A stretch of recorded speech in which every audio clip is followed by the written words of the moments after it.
Well, good evening, everyone. Of course, my name is Rich Nugent. I'm the club vice president. Taking the reins for Tom tonight, who is, I think, out in San Diego this evening. So he sends his best regards. For those that didn't show up early, I'd like to thank the early birds: Dick, Joseph, Moa, Sal. This room was empty when we got here. So if anybody needs any furniture moved, you can just talk to us after. The place was empty. Look, we were gonna buff the floor for everybody, but there was no time. And I'm not putting the chairs back. So that's that. Welcome to the 927th monthly meeting of the Amateur Telescope Makers of Boston. Our group began a long time ago. Joined forces with the Bond Astronomical Group back in 1973 to make this one of the largest and oldest, and in my opinion, one of the best astronomy clubs in the country. So thank you for being here tonight. I think we're going to have a pretty good presentation. Sal is going to take us down memory lane with some pictures he's been dredging up and archiving. So that should be a pretty good talk. And if there's time, we might make Glenn come up and talk about variable stars, but we'll see how that goes. We'll see how it all goes. I would invite you to, I talked to Sal about this before the meeting. He's got names to faces in some of these pictures that you'll see, but if you know people that are in the pictures that nobody knows, let us know so we can add that to the historical record of the club. Because how many times have you looked at a picture that's 80 years old and you went, yeah, I don't know who any of these people are. And so just say that wasn't me. Yeah, that wasn't me, right. So maybe a little audience participation tonight would be awesome. John Reed brought two boxes of Buck a Book. They're out in the hallway, is that true? Yep. Okay, so help yourself, put $1 for each book you take, and we should begin. The observing committee. Do you want the clicker? Do you need the clicker? Yeah, you do. Oh, which one, top button? Yeah, no, that's the red thing. Okay. Yeah, I was on the phone with Rich before I showed up here, and who was that? There was somebody you couldn't control in the background. Oh, 2 grandchildren. 2 grandchildren. Climbing How all old? over me. How old? The oldest one's almost 3.5, the little one's almost 2. Couldn't control a 2 and 3.5-year-old. And you got Dr. Fred and Sal and Mario in the front They row. were climbing all over me. And you can't control, you got Sal here, you're gonna have to control him. Okay, now the top one is just the pointer, right? And this must be the advance. Okay, what's going on the next month between now and the next meeting? Algol is going to be at mid-eclipse, and I guess there's a class. Is anybody here with Ario?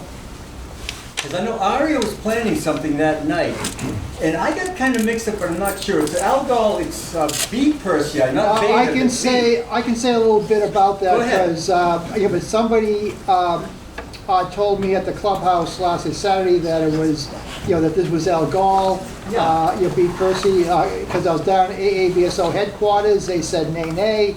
This is a different star, and I was confused anyway. So after somebody convinced me it was Algol, it wasn't the same period or magnitude. I mean, B Persei is not Algol. It's a separate star. And I guess it just happened by coincidence. It's centered on the 19th of January, and Algol itself is having an eclipse that night. That's why when I put this together, I thought it was the same thing. And I went on the ABSO website, and it's not. Yeah. So cancel the part that says Clubhouse. I guess. Well, after I talked to them, they said they were going to put it out on the bulletin, that it wasn't Algol. All right. I hope to be there that night to do the visual thing, and I'll talk about that if I have time to do my talk tonight, because Algol itself is having an eclipse that night, and I'd like to do something at the clubhouse if anyone wants to make a visual observation. The star goes from about 2.2 to something like 3.8, so it's noticeable over a couple hours' time. So there still might be something going on. We'll just see how the weather is. So not an Ario event, but hopefully a clubhouse event, and I'll see how the weather is, and I'll put something out. Occultation of a 12th magnitude star by the minor planet 258 Tyche. That's not that big a deal, but if anybody's interested, there will be a drop of about a magnitude. The path is supposed to go right over Massachusetts. So again, if the skies are clear, I plan to be here to check it out. And it occurs at 9:06 p.m. It'll be almost a new moon, so it'll be a good night for that type of event. So 2 things coming up that we might be able to do something at the clubhouse if the weather allows. January 27th, Venus and Neptune are less than 2/10 of a degree apart tonight. Look southwest an hour after sunset. This might be a good project for a telescope. Venus is, for me, I can't even see Venus. That's how bad my horizon is. But I noticed driving on Venus is pretty high up, so that should be a pretty readily observable event.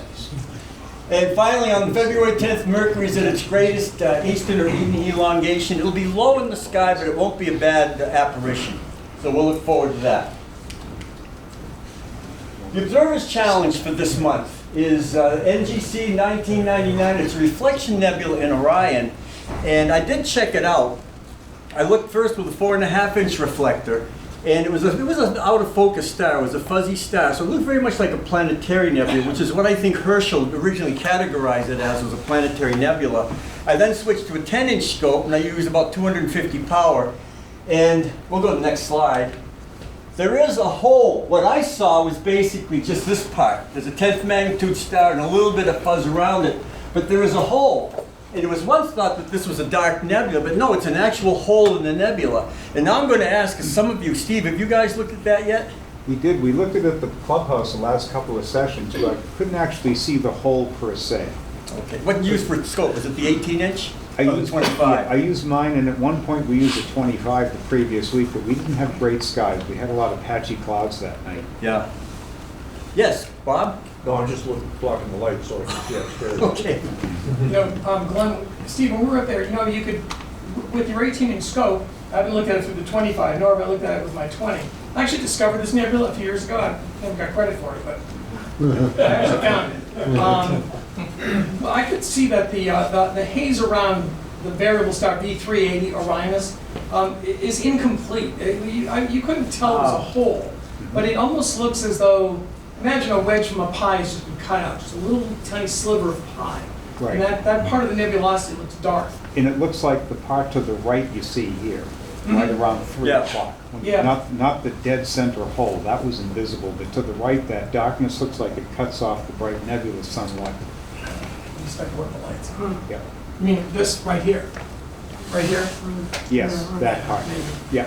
That was the It closest we got. it just bears more observation, that's all. The star itself is what's called a T-Taurus type variable, which are these nebular variables. They change brightness very rapidly over a short period of time. In fact, David Levy, one year, he made 10,000 visual observations, and a lot of it was that all those stars in the Orion Nebula. He was going crazy, getting a couple hundred stars a night. And in fact, there was so many that they eventually said they made a 10 for 1. 10 of those observations counted as one of a regular star. Okay, I guess we can go on. Is that it? Sure. Probably, because I want to keep it so. We got some great speakers coming up, so I didn't want to take up too much time. Keep looking up. Thanks, Glenn. Before Steve comes up, two things I wanted to mention while we're on the observer's report. You know I like satellites, right? The other morning, I watched the space station pass just to the north, over northern New England. About 45 minutes earlier, they had undocked the SpaceX Dragon X cargo vessel. And you could see them as a pair of satellites moving across the sky in tandem. And it made me think of the way we communicate that sort of thing to the club members. Email's pretty archaic by now. Not everybody checks their email regularly. I was thinking about sending out a discuss or an announce offering to, I use the website, the app Remind. I used to use it as when I was teaching. I use it now to relay information to our karate students at the studio. It's a nice, quick, and easy way to, it sends out text messages. And if anybody's interested in being involved in that, I would be more than happy to keep you as up to date as I can with the stuff that I'm interested in looking at. That was you just don't see that very often. The timing has to be perfect, the lighting, of course, they have to be making a pass. But it was really pretty cool to look at. Also, I don't want to... Did you know that was going to happen before it happened? I knew it was late that night before it happened. Because I was playing sort of what... Now that I have nothing to do all day except play with the grandkids or, do astronomy. I try to map out the night before what I'm going to... If there's anything I can actually look at during the day. And I noticed that the ISS was making morning passes and then I somehow came upon information that they were going to undock that cargo vessel just before they passed over New England. The other thing I looked for the other night, I don't want to say the S-link word, down. But the other night, SpaceX launched the third of its Starlink rockets. And while I was watching the coverage online, the commentator made some mention that they had picked up the signal at Bermuda. And I thought to myself, Bermuda? Think about when they want to, these satellites are going into orbits that are not going to interact with the space station. But it turned out that they were coming up the east coast at a 53-degree inclination, not unlike the space shuttles. Remember, John, we used to look at the space shuttles? I know they're going to launch a gajillion more of those things, plus they're going to launch the Crew Dragons to get people to the space station, plus NASA's going to start launching people up to the space station, and those all will come up the east coast. So that's another thing I want to make people aware of. I don't know how bright that second engine of the SpaceX rockets are, but there's a chance we'll be able to see it from up here, and that'd be something some of you may be interested in. I know you don't like the Starlink satellites, but sometimes it's kind of fun to watch a rocket launch from New England when it took off from Florida. Just so you know, right now it's 2020, 2020. That's important. All right, now on to Steve Clark. Well, so we have two speakers tonight. Sal LaRiccia is going to give us, as I said, a trip down memory lane, and Glenn Chappell is going to talk about variable stars. So without further ado, and while he's gathering himself, you can read this. I can read it too, but the printing is awfully small. There you go. You can summarize it for us. Come on up. Sal LaRiccia.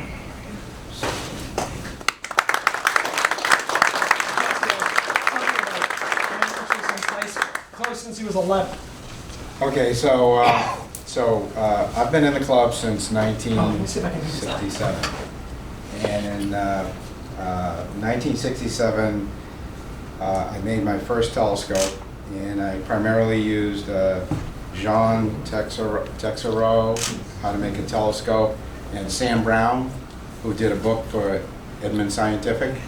Anybody ever see those things? Okay, so I used those two books, and I made my first scope, which was a 6-inch f4 Newtonian, and I entered it into my high school science fair. Of course, I won the high school science fair because nobody ever does anything like that. Anyway, long story short, I got to the state science fair at MIT.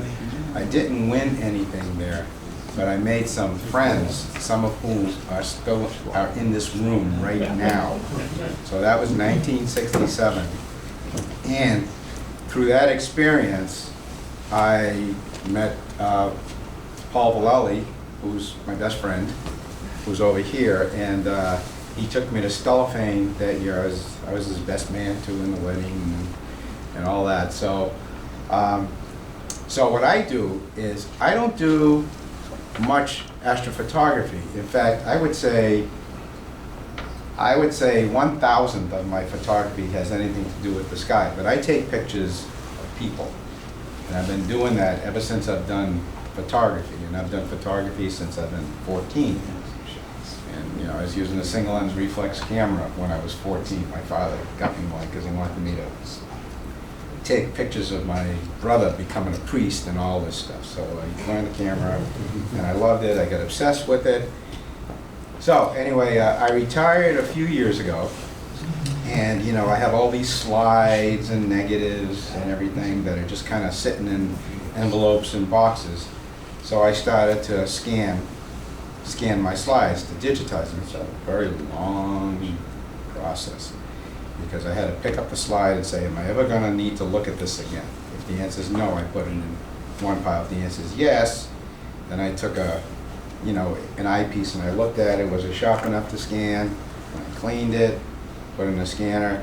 And what's amazing, the scan quality is really good, even in the automatic mode with my Epson scanner. It's a pro scanner. It does slides and negatives all automatically.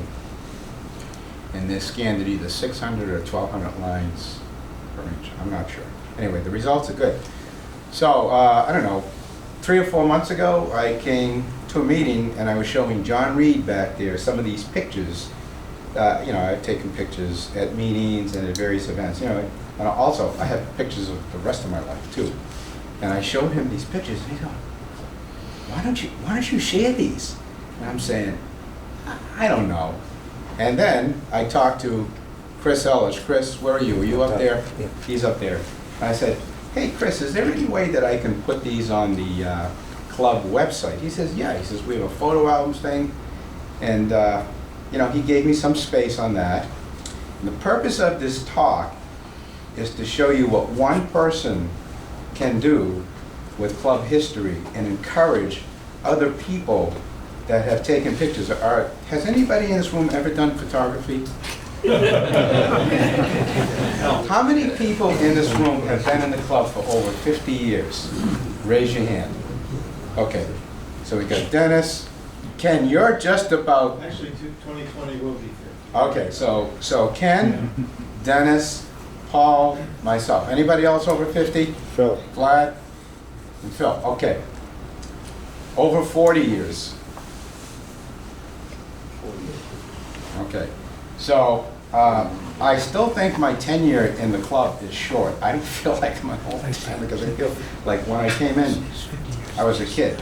So anyway, John Reed was the guy that encouraged me to put this stuff online. Now, I had already scanned a lot of my slides, and Chris gave me 35 album slots, and I posted, I don't know, somewhere between several hundred and maybe 1,000 pictures.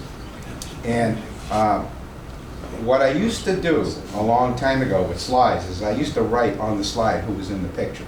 Now, did I know I was going to be digitizing these things many years ago? Of course not. The hard thing is not the slides, it's the black and white negatives. Those are really, really hard. So right now with my slides, I'm around in 1974. With my black and white negatives, I'm only up to January of 1968. Okay? So I may not live long enough to actually do this thing, but if you have time and you have pictures that are of general interest to the club, like these pictures are only available to members only. You have to be a member to log on. And the types of pictures that I'm posting are where there's one or more members involved in the activity. And I've annotated all the pictures. So if people go into these albums and they see errors, like Ken pointed out an error that I made in somebody's last name, but I appreciate that you looked at that and you found the error. You can just go back in and annotate them. So has anybody here ever put like pictures online and posted them and distributed them? That's a common thing to do today, right? So I do it a lot. I'm retired, I have time, blah, blah, blah, blah, blah. And it's only when I'm all done. And my wife's not here tonight. Hi, honey. I just want to say hi. She's going to see this on video. So if you have any comments while I'm talking tonight, I want you to interrupt me and say something, okay? Because again, I want to encourage people. So let's see. I think I covered all that stuff. Yeah, so I've been very involved with the club. I was shop chairman at the old Schwamb Mill. I'm going to cover that back in the early 70s. And right now I'm retired, and I spend a lot of time with my kids and grandkids. And my wife and I are in recovery programs at our church, and I play keyboards in my worship band. And there used to be a grand piano right there a long time ago. Anybody remember the piano? Oh, yeah. And I used to play it all the time, and I had a blast. And I used to work here as a co-op student a long time ago, and I met Don Menzel. I met a lot of people that were my heroes, and you know, I feel very fortunate that I was able to do that. So I want to say at the outset, what means the most to me is who I have, not what I have. So I want to say to all of you, especially Fred, thanks for your friendship. It means the world to me, more than I can ever express. Okay, so how do I do this? Is it the middle button? No, the button on the right-hand side. Button on the right-hand side. So I just go like this. There we go. Look at that. Okay, so how many here have been on the club website? Okay. So I'm going to go through the photo album project, and the purpose is to entice you to do it. Okay? So the purpose is to provide a shared and archived historical photo record of club participation activities to members. Albums are accessible, fully editable, and downloadable. So you can see a picture online. If you want to download it, I give you permission. So, and just from a philosophical point of view, there aren't lines of people at my house trying to buy my photography. So I have two choices with my photography. I'm eventually going to pass away, right? Because everybody does, right? The death rate is 100%. And I could either... Mario and I are never going to die. Okay, when I said interrupt, I didn't mean Anyway, the bottom line is I have two choices. I can lose this stuff or I can give it away. And I would rather give it away. Okay, so everything I have is for everybody. And I'm doing this with all the personal pictures that I have, other parts of my life and everything. And when you send pictures out to people that are 50 years old and the quality's good, the reaction is outstanding. So, it's kind of a big deal. So I want to encourage you to share, participate, contribute, and maintain. Photo records are not lost when contributors move, are incapacitated, or pass away. That applies to everything that we own. If we don't give it away, our heirs have to figure out what to do with it. And if I have a lot of junk, it's going to be tough for the people after me to do stuff with it. So why not give it away while I can, right?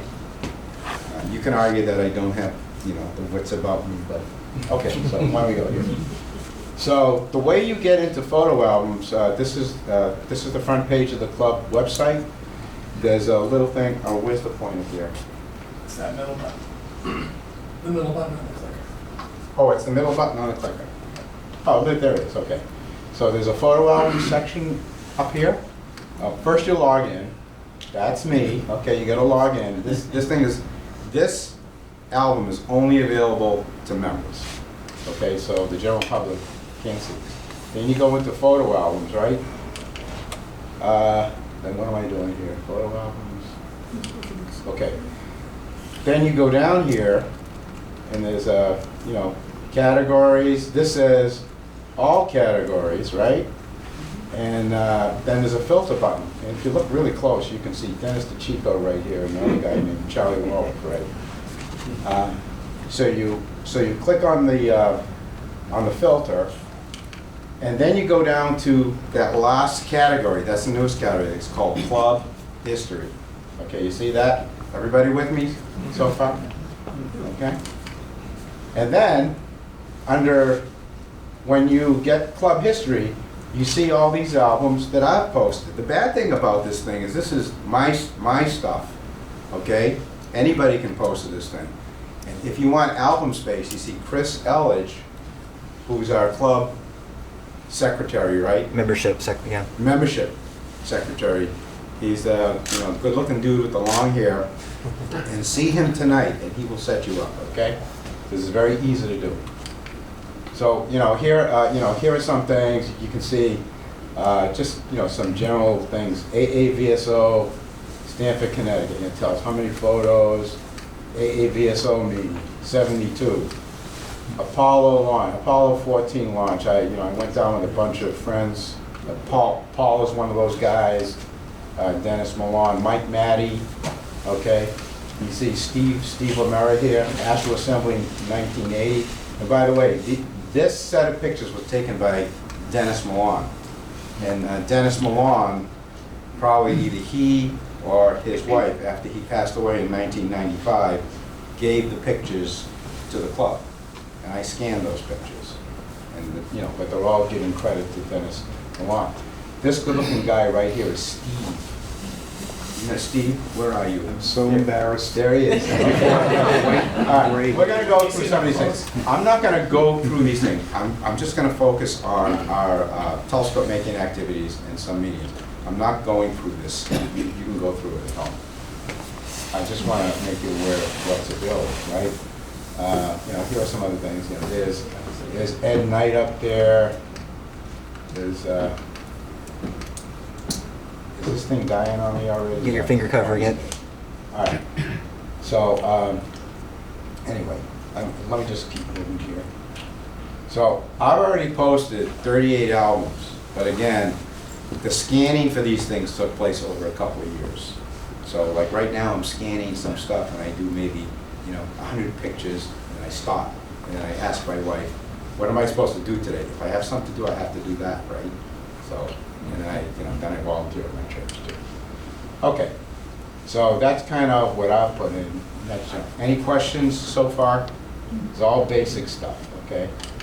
Okay, so now I'm going to focus on my experience with the Schwamb Clubhouse history from 1969 to the present.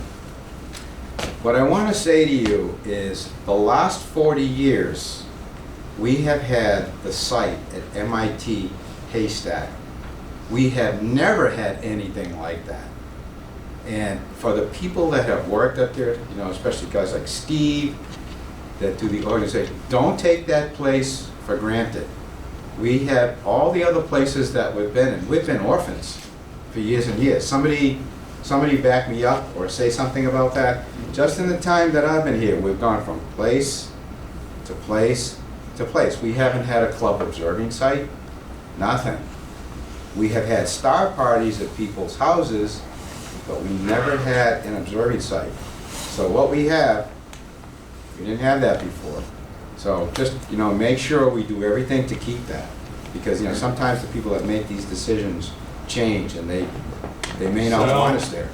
In looking back over many, many decades now, what happened was that corporations added a CFO to the CEO, and that financial officer started looking at the books, questioning things like the amount of dollars that were going into the newsletter. And as a result,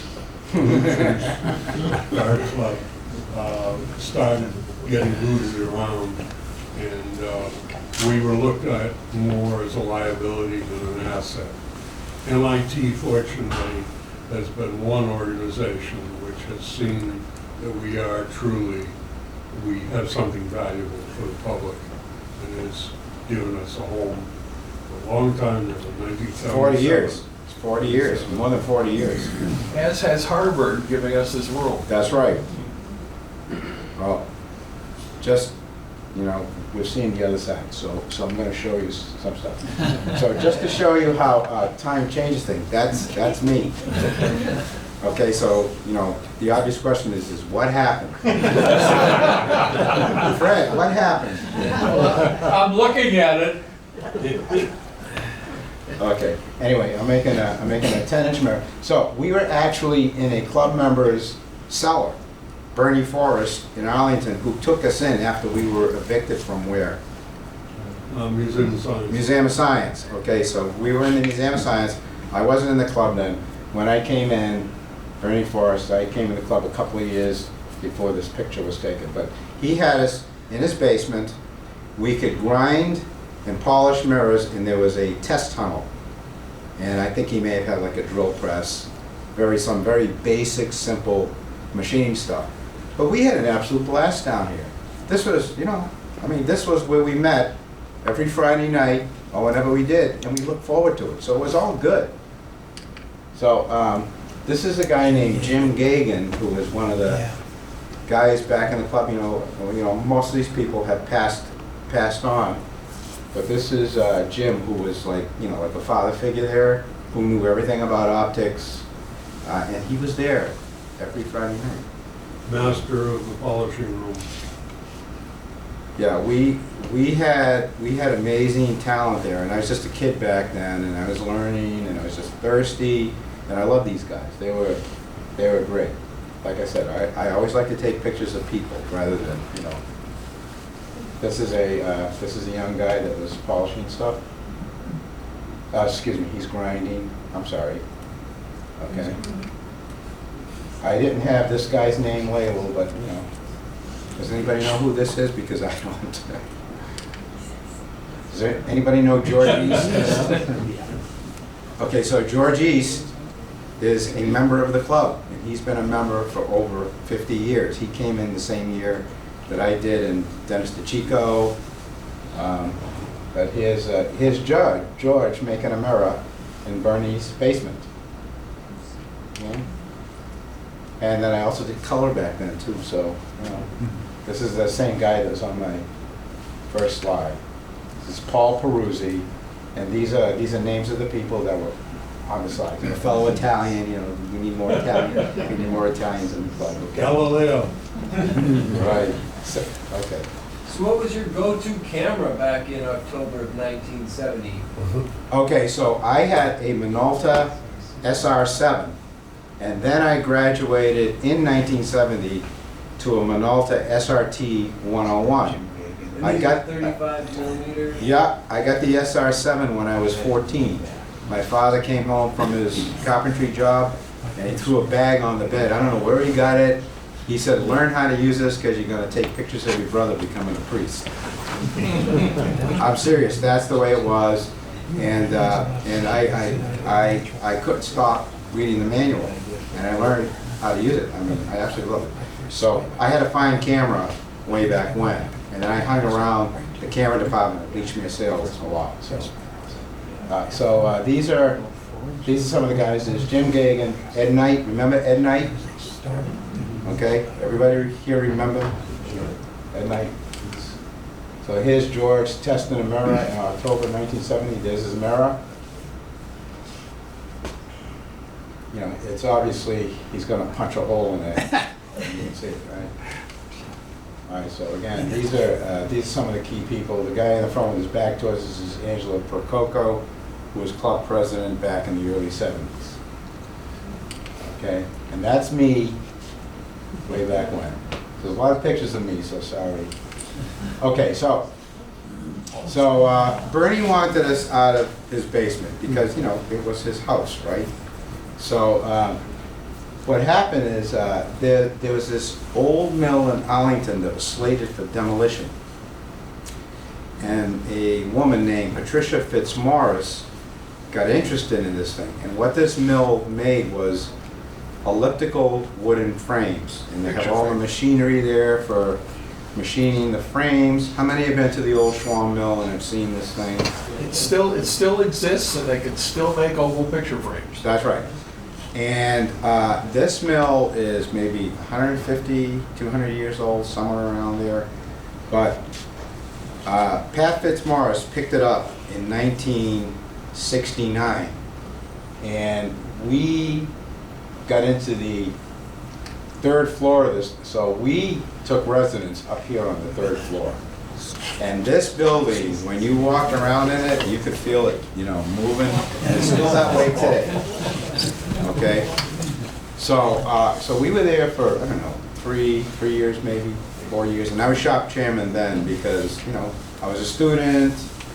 You know, I basically left the shop chairman job when I became interested in a woman. I got engaged to her, we got married, I started to work as an engineer, and my whole life changed, so I focused on that. But anyway, it was all good. So that's the old Schwamb Mill, and I'll be talking about that. So, Is that on Mill Street? yes, it is. It's on Mill Lane, and I'm going to talk a little bit more about it. This is our polishing table, okay? And we had 6 stations on it. And if I say anything incorrect, people can jump in and say, "Hey, Sal, you mean this, right?" Okay, there's Georgie. He's doing some fine grinding of a mirror. Okay, I'm showing you these pictures so we can appreciate what we have today too, because we've come a long way. All right.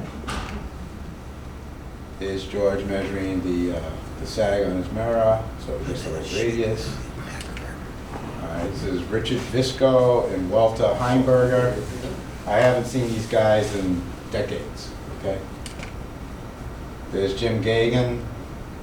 It was long, you know, we were on the 3rd floor, like I said. And here's our testing chamber. You see that?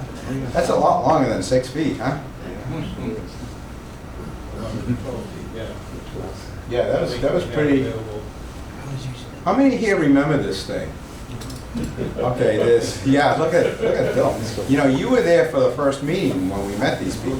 You were with Ken. We built a new one. We couldn't store it anymore. So anyway, you know, we did the polishing up in this area, and we did the grinding back here, and there was storage like on the other side. And Ken, you guys correct me if I say me. Okay, that's me again.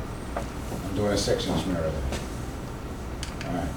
So we also had some open houses at the old Schwamb Mill, and you know, we had maybe a couple that I can remember. And this is Dennis Millan, who was a photographer for Sky and Telescope. He was a very close friend. He passed away prematurely in 1995. This is a telescope that Georgie made, a 6-inch f8 reflector that he won optical prize, first prize optical at Stellafane, probably 68, I believe. So anyway, so there's Dennis just showing a telescope to people. And this William DeGraff again, he's there all the time. Boy, I'd love to know what happened to these people, because he's probably a 60-year-old guy now. So.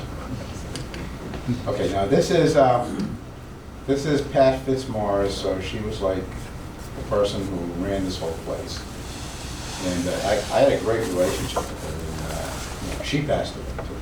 So a lot of these people have passed away. Okay, so so the old Schwamb Mill's 50th anniversary as a museum show. It was a festive reception, and I met the guy who ran the mill at a party at somebody's house, just accidentally, about 2 months ago. And I looked at him and I said, "Do I know you?" And my wife and I had gone to the Schwamb Mill probably about 7 or 8 years ago, and I met him. He's Pat's replacement, and I sent him pictures, and he's going to try and incorporate some of them into the exhibit. And he says, "I want you to invite your entire club to come to the Schwamb Mill, and they're going to have some sort of a reception. I can't promise you. They will definitely have more food than we have here tonight." Okay, so we're invited to this, and you'll get to see the mill. They have all the machinery, the original machinery to make elliptical wooden frames. I don't know whether they actually produce those today. Well, it still runs. They can still make them.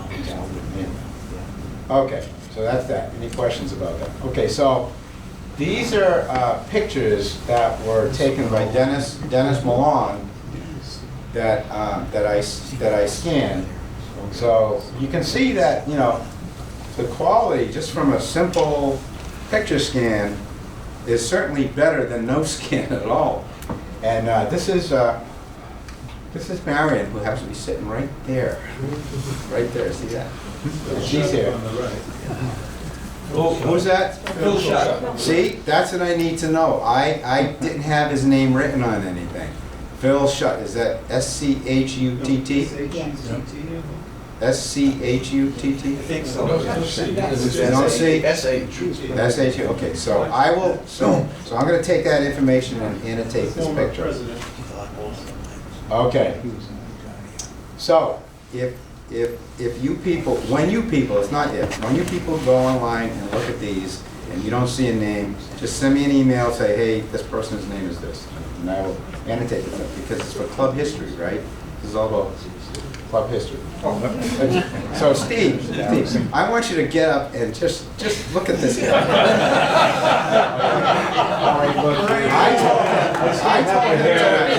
I told him tonight, he's better looking today. That's my lovely young wife. We're still married, so that was the year after we were married. Now, there was a club picnic, I think, in 1980, in fact.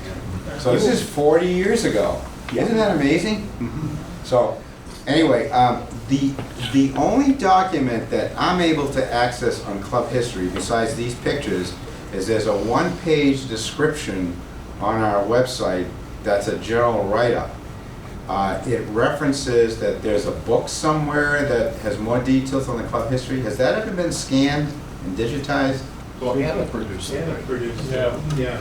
Where is that book now, and is it digital? So here's Steve again. Just want to mention that picture just there, if you back up one. This is before the vertical assembly building across the street, you notice?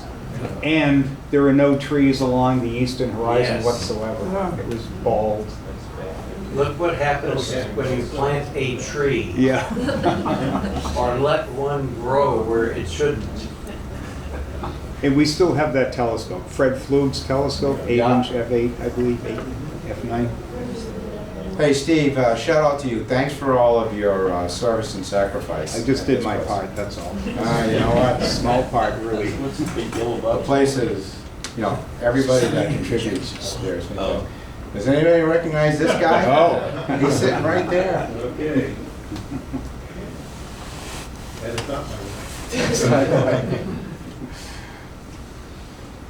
Are you taking a poll here?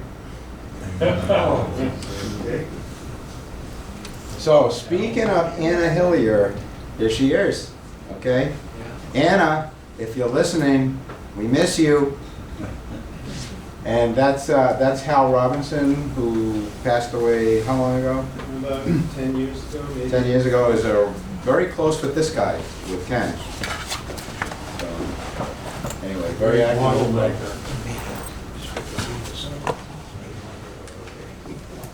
And this is Tom Britton. Again, you know, he's passed on too, but he was very, very active in the club. We've never found this telescope. Somebody borrowed it, never brought it back. If you're in this room, we have a secret corner. You can come and confess. We'll give you anything. Okay, so this is me back in my Polaroid days. It's Jeff Blasi, I mean, no. Who's that? Jeff Blasi. Jeff Blasi, yeah. Can you send me an email and so I can annotate these things? Or you can write it down and give it to me tonight because I will never remember. He's supporting too. He's up. That's like 70. You had one? And you want to go back? Yeah, that's Jeff and Rachel Blasi. They were active in the club way back. He moved to Ohio. He's from Ohio, in fact. So his wife passed away about half a dozen years ago, sadly. Yeah, we're looking at 40 years ago here. So Yeah. this is okay. So meetings. So so this is Paul, who's right there, right? And this is 50 years ago. And this guy, David Garraway, does anybody remember him? Okay, so I have his telescope. okay, so there's a lot of connections with Dave Garraway here. I first learned about him through Paul, and I looked through his telescope. Was it an Ipswich? No, Situate. Situate, And right. that's the one that Al still has, So Al 9-inch. has been doing this project, which is huge. Are you done with what's the step? Yeah, it's done. It needs to be looked through. Needs to be looked through. So so it was. Is it a Clark or is it a Brashear? It originally had a Clark lens, but the telescope's by Warren and Swayze. Warren and Swayze. And it now has a new lens from a fellow named Roger Serragioli, who's another amateur telescope maker in Tucson.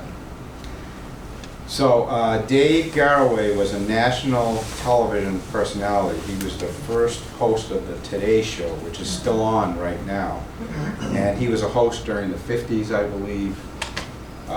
I looked up his biography. So was GBH for a while. Yeah, I don't know whether he was a member of the club, but he came to a few meetings. I remember that. So here he is. So that bookcase is across the back wall here. Okay, that's this room. All right. So all these pictures are this room. Does anybody remember this guy? Yes. So this is Walter Scott Houston, who is legendary at Stellafane. He did a column in the Sky and Telescope called Deep Sky Splendors or Wonders. Deep Sky Wonders, yeah. Deep Sky Wonders, and he probably passed away 25 years ago. 93. 93. Okay. So he's literally standing right here. So I'm standing in the exact space that some of these great people in astronomy stood. Well, you're great too, so So anyway, so one of the things So what's the thing that you notice very quickly about this picture from back in the 70s, from our club meeting? This is our club meeting.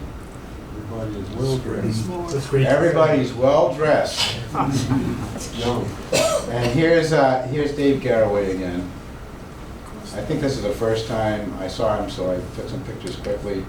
Now, this is Georgie and Dennis DeChico, and you know, I'm glad Dennis actually came tonight. I said, hey, you might want to come. You're going to be in some pictures I'm going to show tonight. But here's Dennis way back when. Again, this is scanning Tri-X negatives, and you know, I can do a better job. There's still some dust particles, but I clean these things, you know, with a camel's hair brush. If there was a fixer stain, I took a very damp cloth and just try to wipe it. I mean, this stuff is tough. You know, they're all in the little sleeves and everything, but still not enough. Okay, so I do a lot of dust removal manually, one piece at a time. So again, here are some people. Here's Ed Knight, Jim Gagan, Dave Garraway, Dennis Millan. Is this Sam Bergen? Yeah, Denny Bergen. Okay, so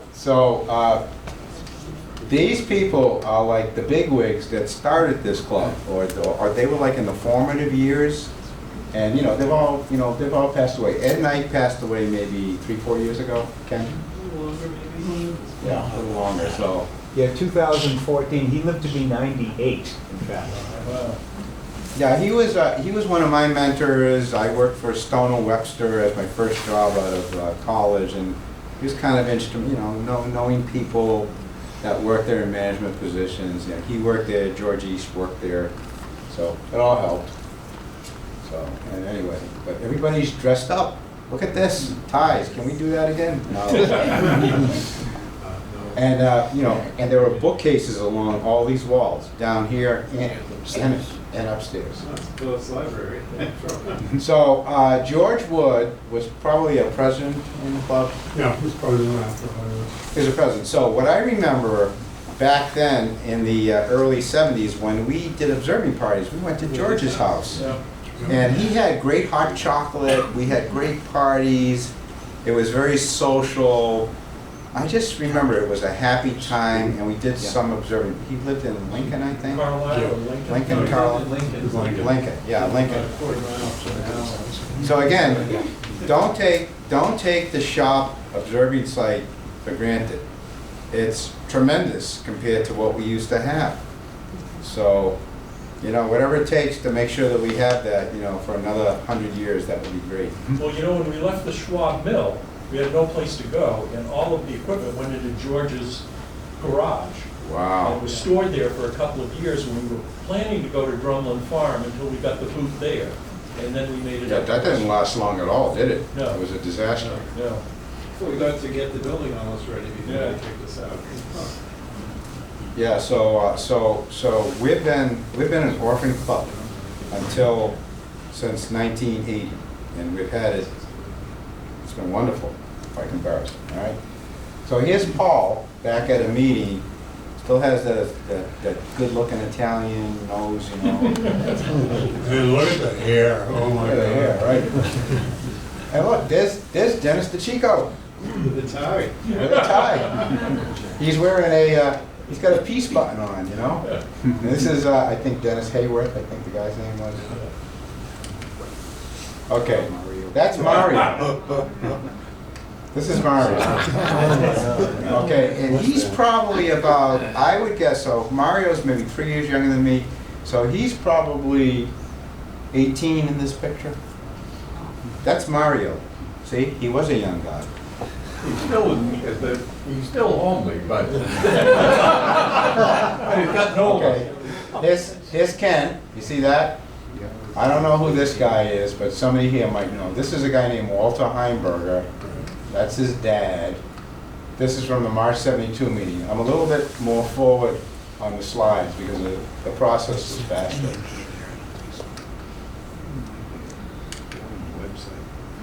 Yeah, so the best part of the meeting for me way back when was this exit sign is this exit right here, okay? And there was a grand piano here, and I played keyboards, and I always played the piano. And when I worked here, I always played it at lunchtime, and I had this group of people that would eat their lunch here and listen to me play the piano. So it was all good. And Hillier on the left. Yeah, there's Anna right there. There's Angela Prococo. There's a guy named Greg Webb. Just the names of people, all right? And all these people, so on the actual slides, these people are all annotated. So there's that night again. This is at the meeting. Remember these overhead projectors? And this is Paul Malloy talking with Ed Brooks, because this was just before the eclipse in '72 that went through the maritime provinces. So he's from Boston. He was from Boston College. So he was into. He's a meteorologist and an astronomer too at the same time. So he did a lot of weather predictions with eclipses. This guy is Carl Sagan before his Cosmos days, and he was standing right here also. Okay, again, he was well known in the astronomical community, but not by the general public. That happened. Cosmos was around 1980, 81, somewhere in that time frame, and then he went off the charts. But he was an exobiologist back then. He used to be on Carson. Carson, right? So that kind of helped, because Johnny Carson was an amateur astronomer. So that kind of helped this whole thing, right? So it all fed. And this is Owen Gingerich when he was pretty big. So you can see more changes with people than you can with a variable star. You know?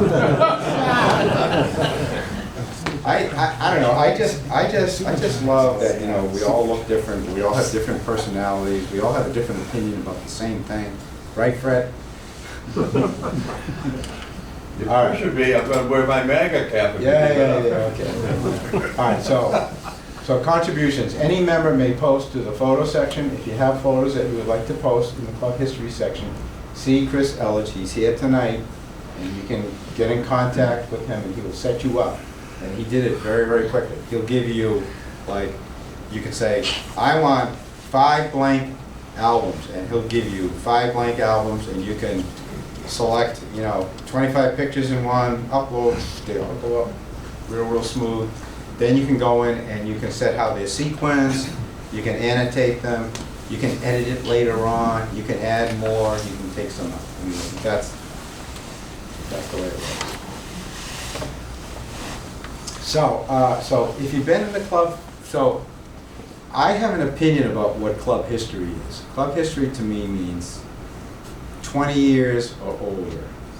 Anything newer than that is kind of like, But That's not very nice. I know it's not very nice. Thank you. So I'm not in it. Well, you know what? Chris, we don't have any restriction for who posts stuff, right? Which is history. Okay. I mean, it's. I don't know. I don't care. Chris says that there's no requirement, and he's the boss.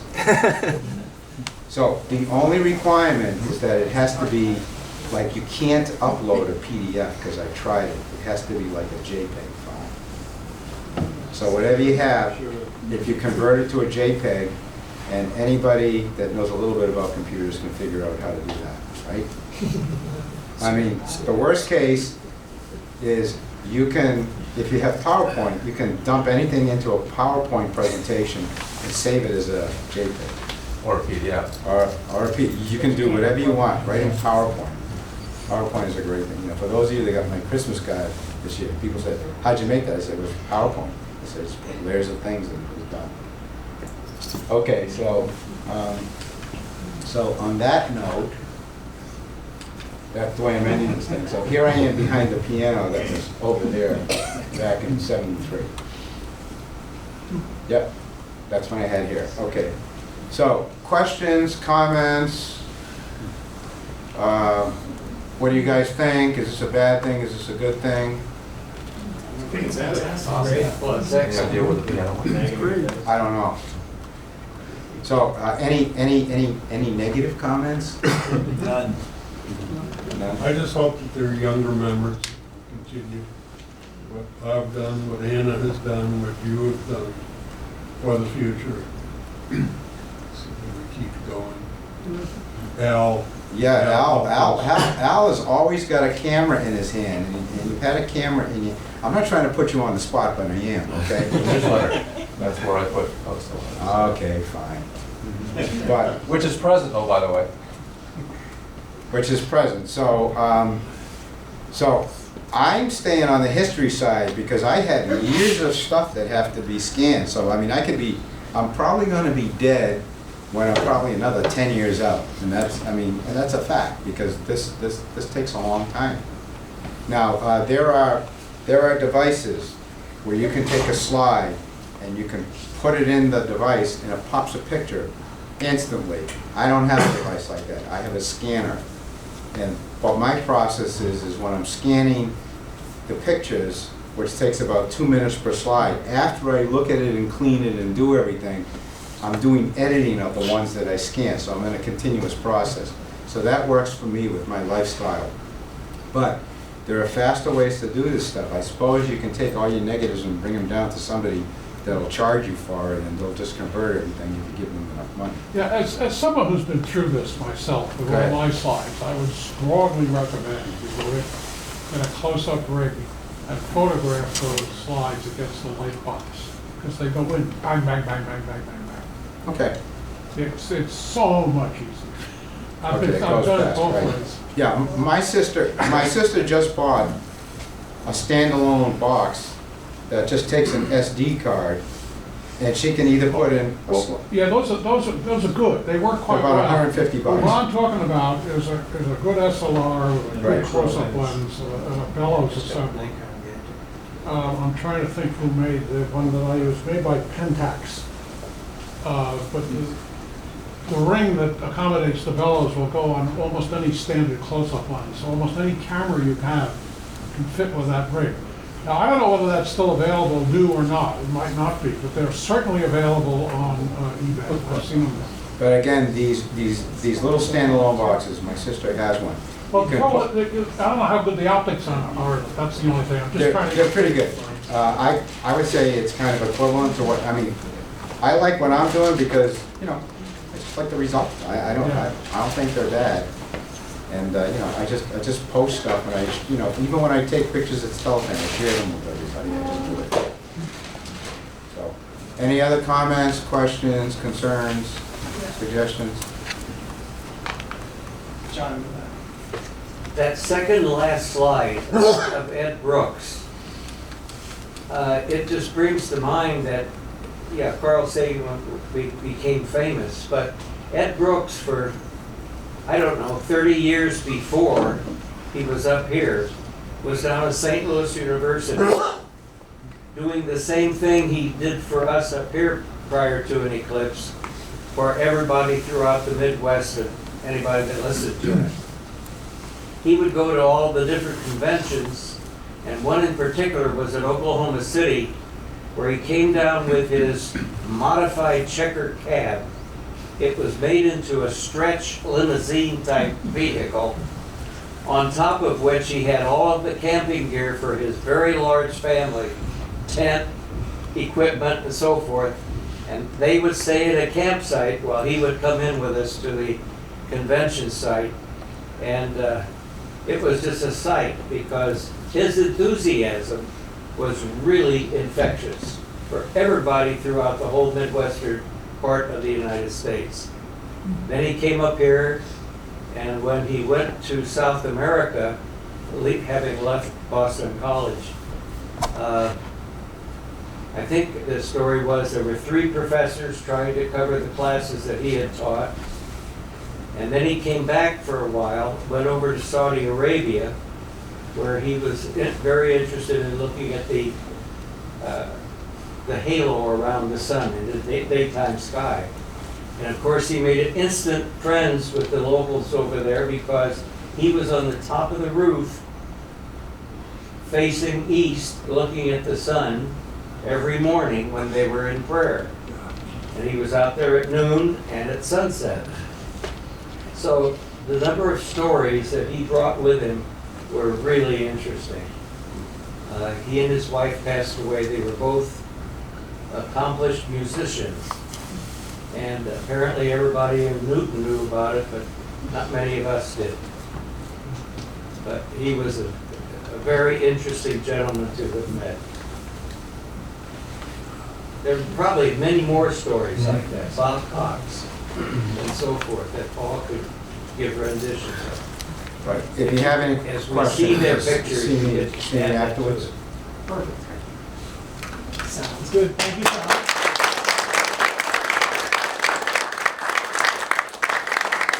So it's 9:34-ish now.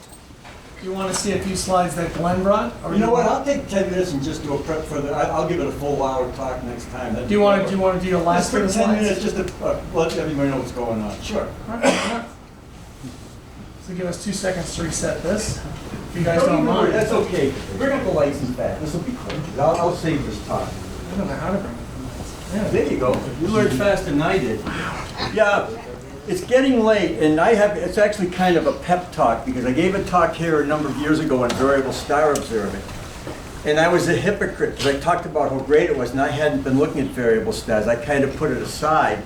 So I just got back into it, and what I did was I joined the astronomical leagues. They have a variable star program, and it got me going again. You talk about the timing. I started with our Corona Borealis. That's that fadeaway star.